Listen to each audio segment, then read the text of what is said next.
Olá galera, aqui quem vos fala é o professor Pitágoras Aires, professor de História do Brasil.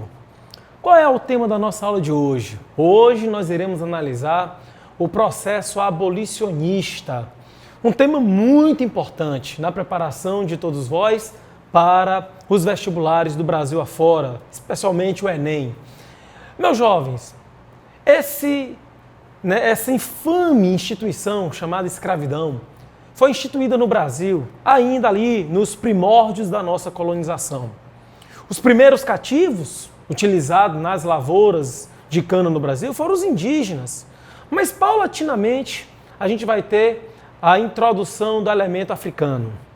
E é claro, com o passar do tempo, o africano passou a ser majoritário nas principais atividades econômicas da colônia. Bem verdade que o índio não deixou de ser escravizado, sobretudo naquelas áreas mais distantes dos grandes centros e também nas regiões mais interioranas. Mas a verdade é que o Brasil foi o país, que mais recebeu escravos oriundos do continente africano. Claro que na época que recebeu a maior parte desses negros, o Brasil era uma colônia portuguesa. Mas mesmo o Brasil se tornando independente em 1822, o Brasil ainda seria receptor de milhares e milhares de africanos. Então veja, depois de 3 séculos de escravidão, a gente vê que o mundo se transforma tendo como epicentro a Europa. Lá no século XVIII, a Europa vivencia a Revolução Industrial. Claro que o país que vai vivenciar, que vai ter a primazia nesse processo de revolução, vai ser a Inglaterra.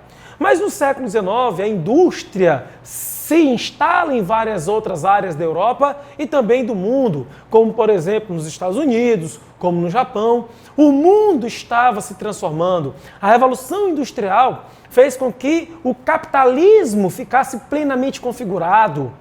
Era uma época em que cada vez mais se difundia o trabalho assalariado. E lembrai, meus amigos, o pensamento liberal vai ganhando força e se sedimenta na mente de muitas pessoas ao longo do século XIX. Então a escravidão, essa instituição que é antiga, tão antiga quanto o surgimento do Estado, das desigualdades sociais, da propriedade privada, ali naquela transição do período da pré-história para o período da história. Ali a gente já vai ter o nascimento da escravidão, uma instituição que fez parte de muitas sociedades.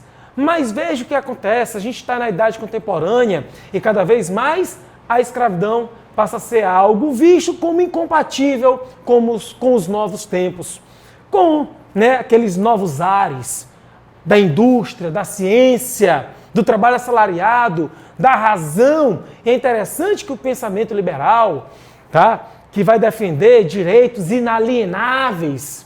Todos nós nascemos com direitos inalienáveis. John Locke já falava isso. Direito à vida, direito à propriedade, direito à segurança e direito à liberdade.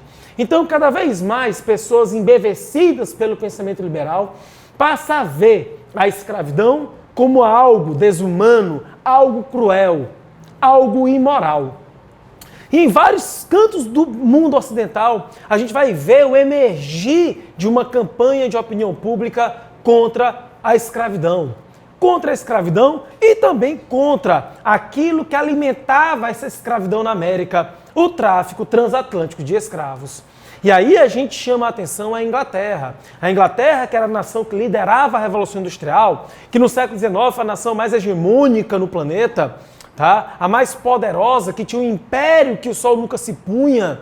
A Inglaterra passa cada vez mais a combater o tráfico negreiro e a escravidão. Curioso, os ingleses foram grandes negreiros, ou seja, grandes traficantes na Idade Moderna, mas como eu disse, os tempos eram outros e a escravidão passou a ser vista cada vez mais como algo imoral, desumano e incompatível com os novos tempos. Então veja, isso fez com que várias nações que usaram escravos começassem a abolir nos seus territórios coloniais. Eu dou o exemplo da Inglaterra, vou ficar na Inglaterra. Em 1807, a Inglaterra ela vai proibir o tráfico de escravos no Império Britânico. Tá? Em 1833, a Inglaterra abole a escravidão nesse império. Tá? E é claro que a Inglaterra ela vai passar a pressionar outras nações que ainda se utilizavam de escravos. E o Brasil vai ser uma das nações que sofrerá a pressão da Inglaterra. Tá? É bem verdade que antes do Brasil ser independente, ainda quando Dom João veio de Portugal instalar a corte aqui, em 1808, Dom João assinou com a Inglaterra alguns tratados que nós chamamos de tratados de 1810, e nesses tratados, os tratados da Aliança e Amizade, o Tratado do Comércio e Navegação, já ficava estabelecido um compromisso de Dom João em acabar, num tempo vindouro, assim, em curto espaço de tempo, o tráfico infame, esse tráfico negreiro. Dom João nada fez. O Brasil se torna independente.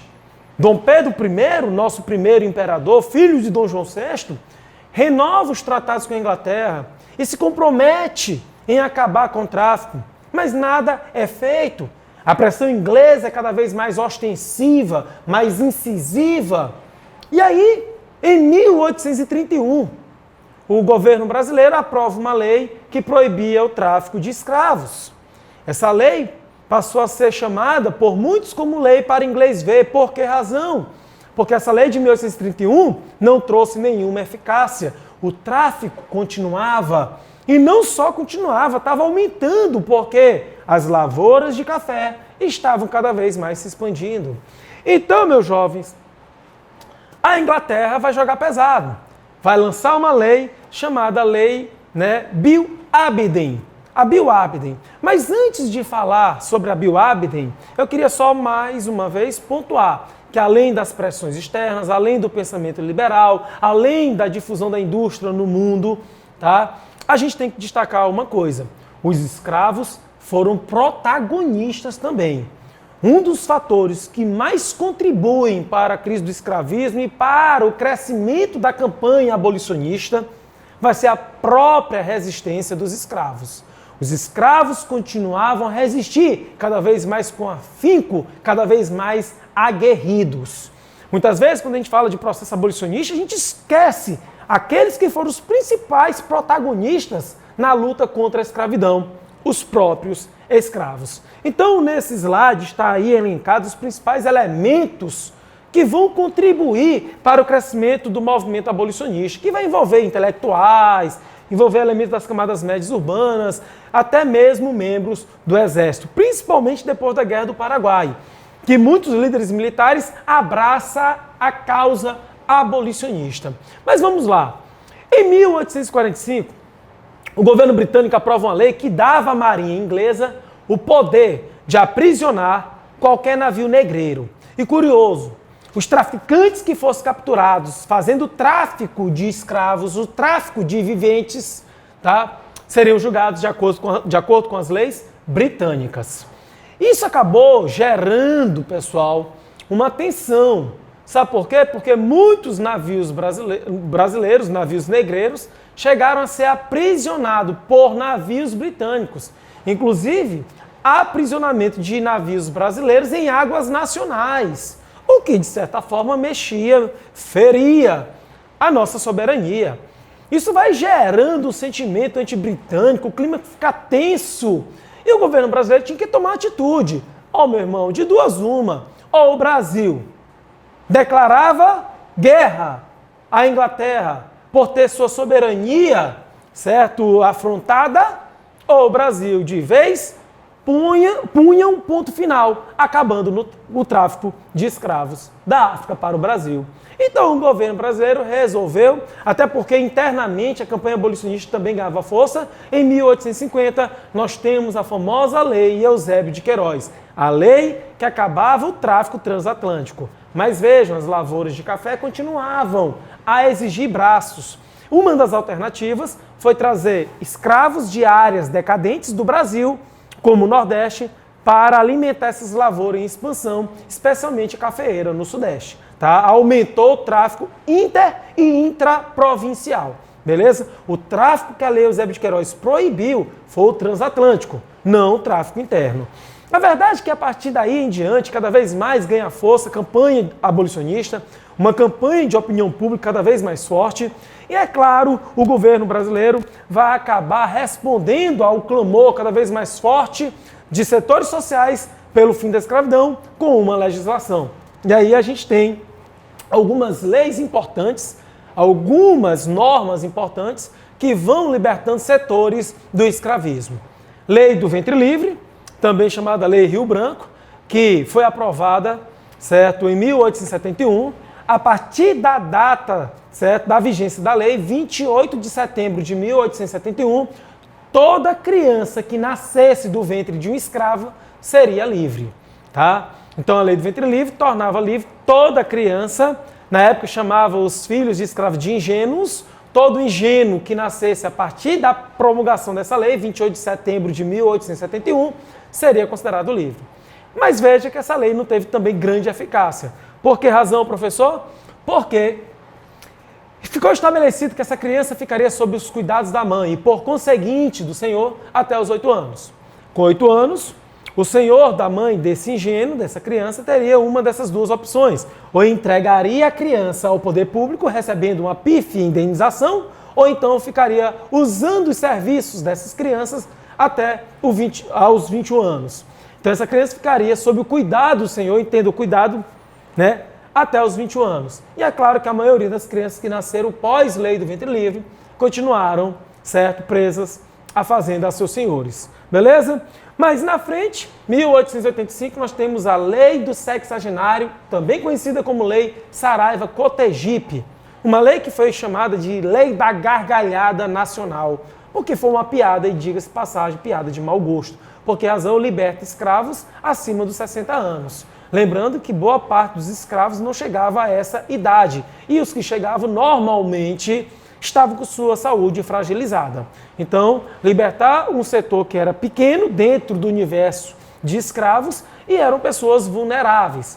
Por isso que muitos chegam a dizer que essa lei beneficia muito mais os senhores do que os próprios escravos. Haja vista que muitos escravos foram expulsos das fazendas, sem forças para o labor, para o trabalho, e muitos acabaram vivendo na mendicância ou vivendo de caridade. Mas, enfim, né, depois de uma forte campanha de opinião pública que vai envolvendo vários setores da sociedade, finalmente chega essa norma, Lei Áurea, no dia 13 de maio de 1888. Uma lei que abolia definitivamente a escravidão no Brasil.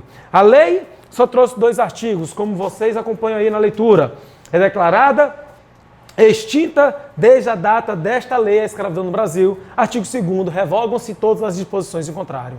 Bem, a escravidão foi abolida, mas muitos criticam essa lei, porque além de ter sido demorada demais, o Brasil foi o último país da América a abolir a escravidão. Além disso, a norma não trouxe nenhum artigo que pudesse punir, pudesse coibir a prática do racismo, a prática do preconceito. Então, a Lei Áurea acabou com a escravidão. Isso a gente, obviamente, agradece pela ação do parlamento que aprova a lei. Mas, com essa ressalva, a lei não trouxe nenhum tipo de mecanismo para tentar suprimir o preconceito racial.